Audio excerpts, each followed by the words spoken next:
Every Halloween there are stories that don't make the news. Not the candy scares or haunted houses, but the ones people whisper about long after the decorations come down. A family that found something moving inside their front yard display. A group of teens who vanished after trick-or-treating on the wrong street. A town that swears one of its props was still breathing when police arrived. These aren't legends, they're true Halloween stories. The kind that never end when the night does. Tonight, we count down 5 of the most disturbing true Halloween horror stories ever told. Each one darker than the last, so lock your doors, turn off the lights, and remember, not everything hanging in the yard is made of plastic.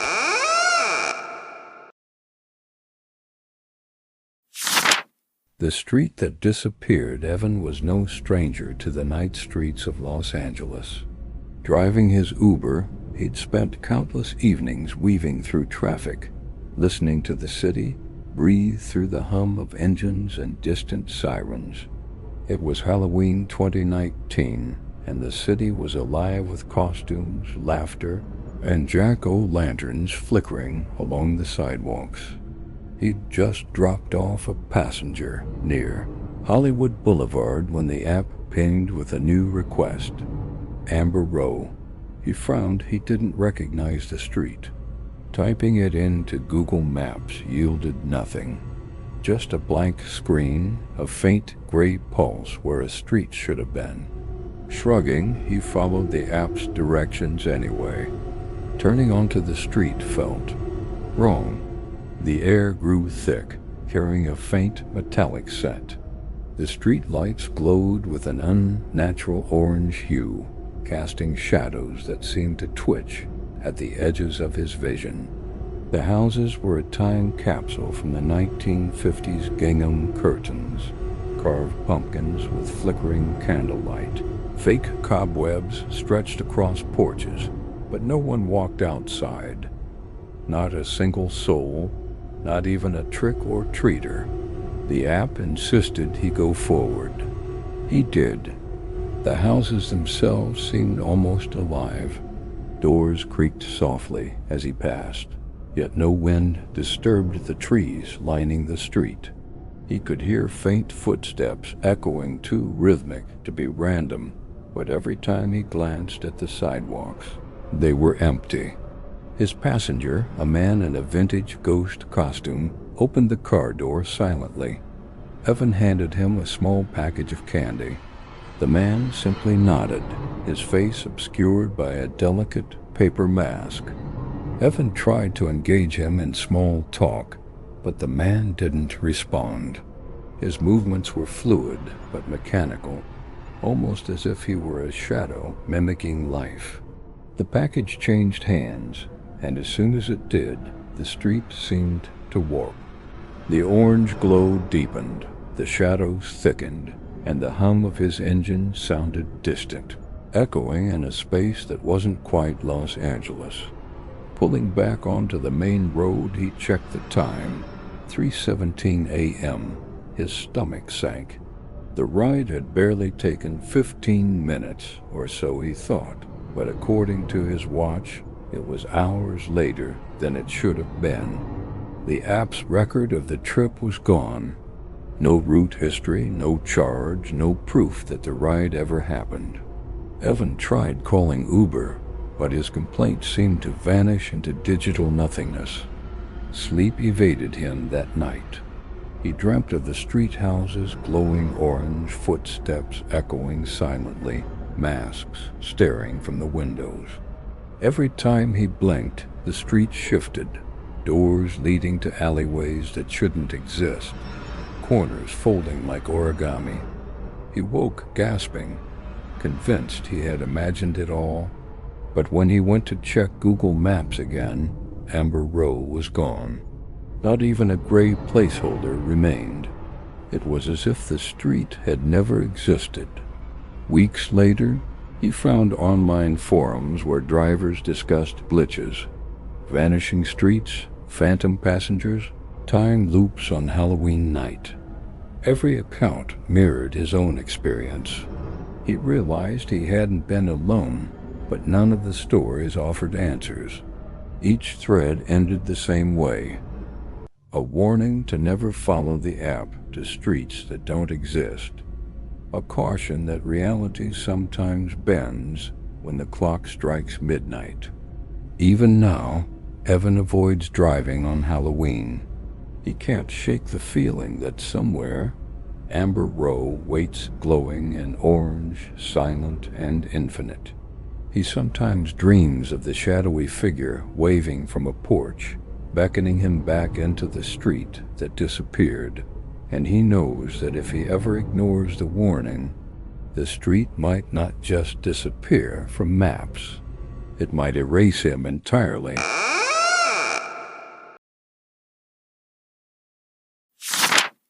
The mirror delivery.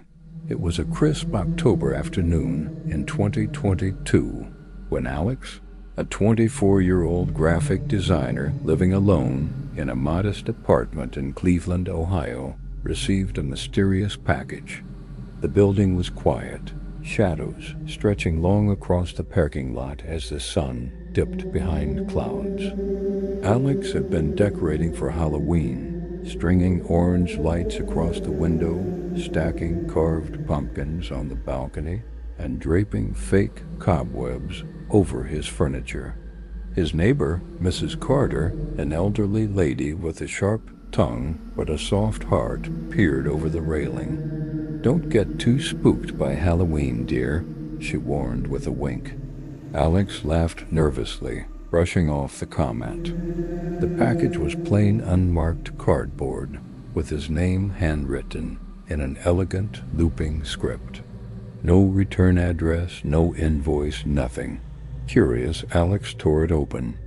Inside was a tall, ornate mirror, framed in dark, aged brass with carvings of twisting vines and snarling faces. It was beautiful, but there was something wrong about it. At first, Alex barely noticed. The reflection seemed ordinary, but the moment he glanced away, a shadow lingered behind him. He spun around. The apartment was empty. Shaking his head, he told himself he was imagining things. Over the next few days, the mirror began to change.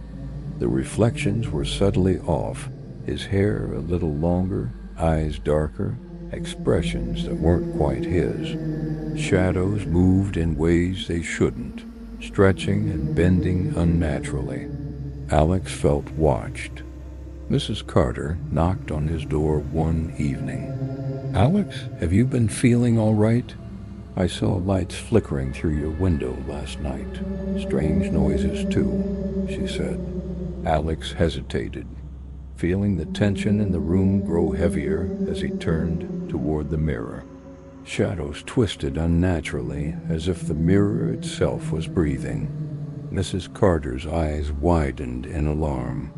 "It's not normal. Stay away from it." Every morning, Alex awoke dreading the sight of the mirror, yet he couldn't resist checking it. One night, as the wind howled outside and leaves scraped against the window, Alex noticed movement, not his own. The shadow had taken form of a man standing behind his reflection. Pale, tall, wearing tattered Victorian clothes, hair hanging in dark waves over a face that seemed carved from ice.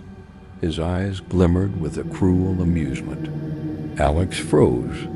He reached for the mirror to pull it away from the wall, but his reflection didn't move with him.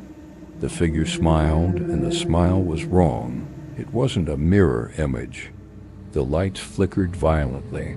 The air grew heavy, smelling faintly of decay and candle wax. Mrs. Carter shouted from the doorway, but her voice sounded distant, distorted. Alex backed away, heart hammering, fumbling for his phone. Calls didn't go through. Texts wouldn't send. The figure took a step closer in the reflection, then another. Suddenly, the reflection's Alex screamed silently. Alex felt a sharp tug in his chest, as though the mirror itself was trying to pull him in. Mrs. Carter grabbed his arm, but her hands passed through him like smoke. He stumbled, nearly crashing to the floor, and when he dared to look again, he was gone. Only the shadow remained, tilting its head in mock curiosity, staring at the empty space where Alex had stood. Days later, the mirror resurfaced online, listed on a forgotten auction site. The description was simple and chilling. Antique Halloween mirror. Reflections may vary. Comments flooded in from strangers claiming the mirror had appeared in their homes, unbidden. Faces that weren't theirs. Shadows that moved on their own. Disappearances that left no trace. Some claimed to hear whispers late at night, a cold hand brushing their shoulder, or see fleeting reflections of people who had never existed. And somewhere the shadow waits, patient and calculating.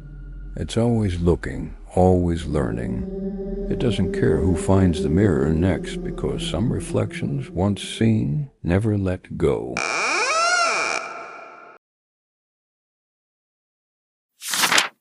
The 704 broadcast. It was Halloween evening in 2015 when the small-town radio station WGLV in rural Ohio started broadcasting something no one could explain.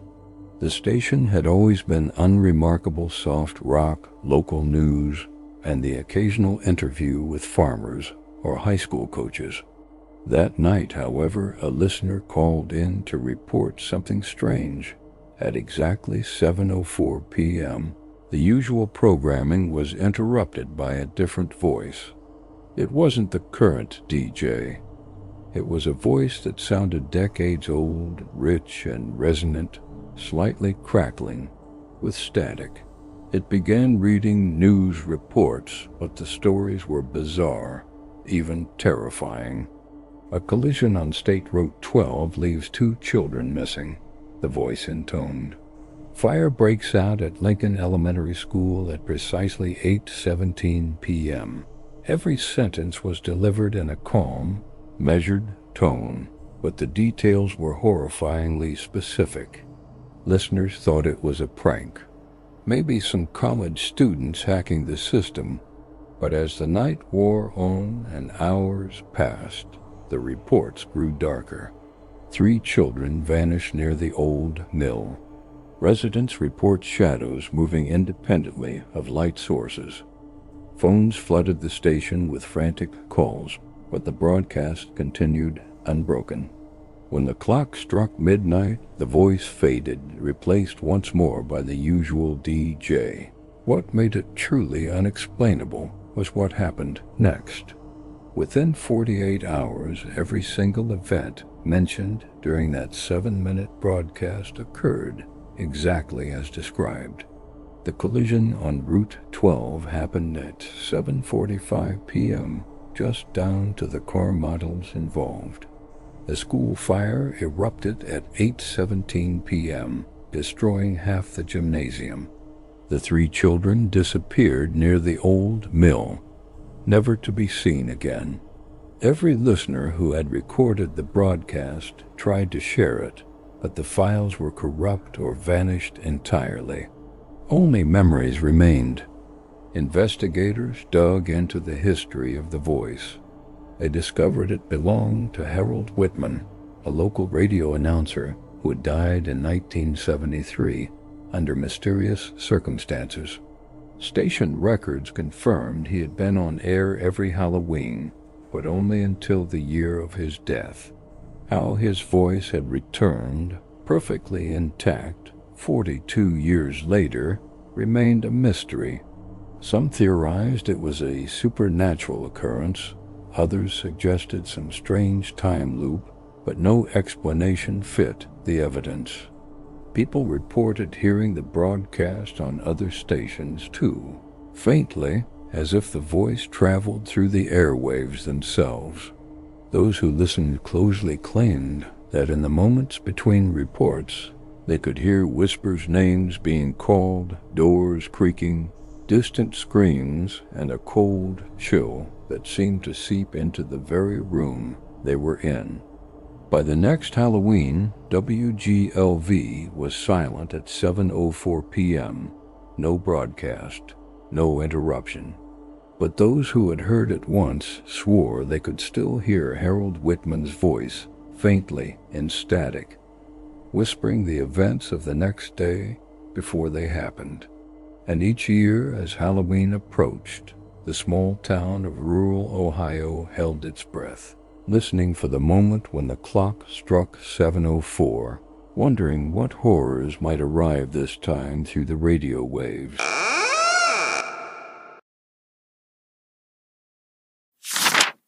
The selfie in the dark had started as a silly challenge on TikTok called the Dark Room Selfie Challenge. The idea was simple. Take a photo of yourself in a completely dark room on Halloween night, then post it online. Most participants laughed at the results, just grainy shadows or the faint glow of a phone screen. But for one young man, Tyler, it became something far more sinister. Tyler was a college student in Austin, Texas. He had a small apartment above a convenience store, the kind of place that always smelled faintly of coffee and cleaning supplies. Halloween night, he turned off every light, closed the blinds, and prepared to snap the selfie. His room was silent except for the soft hum of his refrigerator and the distant sounds of children laughing in the street below. He pressed the shutter. At first, the image appeared completely black. Then, as he adjusted the brightness, a face emerged, not his own. A man's face, pale and gaunt, with deep-set eyes and a thin, twisted smile. The figure was standing behind him, close enough that Tyler could almost feel the cold air of its presence. He spun around, nothing. Empty room. He laughed nervously and posted the photo anyway, thinking it would be funny to his followers. The reactions were immediate. Comments poured in. "What the hell is behind you? I see someone." "Delete this now." Tyler shrugged them off as pranksters. But over the next few days, he noticed small, unsettling things. His reflection in the bathroom mirror would sometimes linger a second too long, eyes glinting in a way that wasn't his own. Items on his desk shifted position, only to return to their original place when he looked again. On the third day, he opened his TikTok app. The account was gone. Deleted. Not suspended, completely erased. Yet, every Halloween night after that, the same photo resurfaced online. Thousands of views, comments of horror, likes piling up. And each time the figure behind him appeared slightly different. Older, more sinister, always smiling that same twisted smile. Tyler tried to escape it. He left Austin, changed apartments, even moved to another state. But the photo followed, sent anonymously to his email, appearing in comments on other videos, even sometimes printed in the mail with no return address. He began hearing faint whispers in his apartment at night, breaths that didn't match his own, footsteps that stopped when he paused. The final Halloween he spent in that apartment, he tried to confront the presence. He set his phone to record and stood in the dark, demanding the figure show itself. The image captured the shadow slowly stepping out from the corner of his room. Not a reflection, not a trick of light, something corporeal, tall, with the same twisted smile, eyes glowing faintly in the darkness. Tyler screamed, and the figure vanished. The next morning, the neighbors reported his apartment was empty. No signs of struggle, no note. Tyler had disappeared without a trace. But every Halloween, at exactly midnight, his original selfie appears again online, showing the figure behind him, smiling, waiting. And those who stare too long swear the eyes in the photo followed them, just as they once followed Tyler. promising that the darkness always comes back.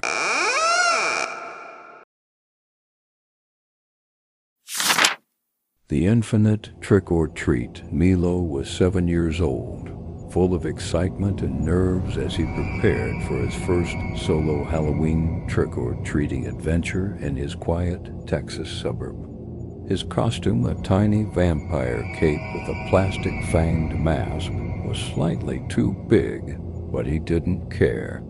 He clutched his candy bucket tightly and waved goodbye to his parents, promising to be back before 9. At first, the night was ordinary. Doors opened, neighbors laughed, and the smell of pumpkin spice and fallen leaves filled the crisp air. Milo went from house to house, collecting candy, enjoying the thrill of the holiday. But as he approached the end of the block, he spotted a street he had never seen before.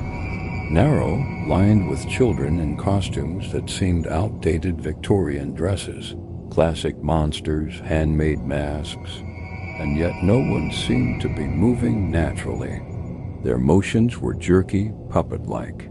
Milo, curious, stepped onto the street. The street lights flickered with a dull orange glow, casting elongated shadows across the sidewalk. Every door he knocked on opened to children who stared silently, offering candy with stiff mechanical gestures. Time seemed to stall. His watch still read 9:46 p.m., and no matter how many houses he visited, he always ended up at the same first door. At first, Milo laughed nervously, thinking it was a game.